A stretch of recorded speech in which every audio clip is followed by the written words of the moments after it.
Your Roku remote keeps blinking green, and suddenly it won't control your TV anymore. No clicks, no response, just that flashing light. That blinking green light usually means the remote is stuck trying to pair with the device but can't complete the connection. The good news is that this is a common problem, and you can usually fix it at home in just a few minutes. In this video, I'll walk you through simple troubleshooting steps to stop the green light from blinking and reconnect your remote. First, start with the batteries because weak or unstable power is the most common reason for a pairing loop. Remove the old batteries from the remote and replace them with fresh ones. Make sure they are inserted correctly according to the plus and minus symbols inside the battery compartment. Even batteries that seem fine can cause this issue because low voltage can prevent the remote from finishing the pairing process. If the green light keeps blinking, the next step is to restart your Roku.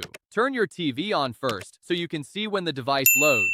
Then unplug your Roku device or the TV from the wall outlet. Wait about 10 to 30 seconds before plugging it back in. Restarting the device clears temporary system memory and refreshes the pairing process between the remote and the Roku. Once the system powers back on, wait until the home screen appears before doing anything else. Now let's try pairing the remote again. If your remote has a pairing button, open the battery compartment and locate the small pairing button inside. Press and hold that button for about 5 seconds. When the green light begins blinking, release the button and give the remote a few moments to reconnect to your Roku. If your remote doesn't have a pairing button, you can still trigger pairing using the front buttons. Press and hold the home and back buttons together for about 5 seconds. After releasing them, wait a few seconds while the remote attempts to reconnect. Another thing that often causes pairing problems is distance or wireless interference. Move the remote closer to the Roku device and keep it within about 20 feet. The remote communicates wirelessly, so being too far away or having objects blocking the signal can interrupt the pairing process. If possible, move other wireless devices away from the area to reduce interference. Next, check the battery contacts inside the remote. Open the battery compartment and look closely at the small metal contacts that touch the batteries. Dust, corrosion, or loose contacts can interrupt the power connection. Make sure the batteries sit firmly and that the metal contacts look clean and intact. If the green light is still blinking, repeat the process one more time. Remove the batteries again, restart the Roku device, insert the batteries back into the remote, and try pairing it again. Sometimes repeating the reset and pairing sequence allows the remote to complete the connection successfully. At this point, you've ruled out weak batteries, pairing errors, signal interference, and connection glitches. In most cases, one of these steps restores the remote connection and stops the blinking light. If this video helped you fix the problem, give it a thumbs up and subscribe for more easy tech fixes.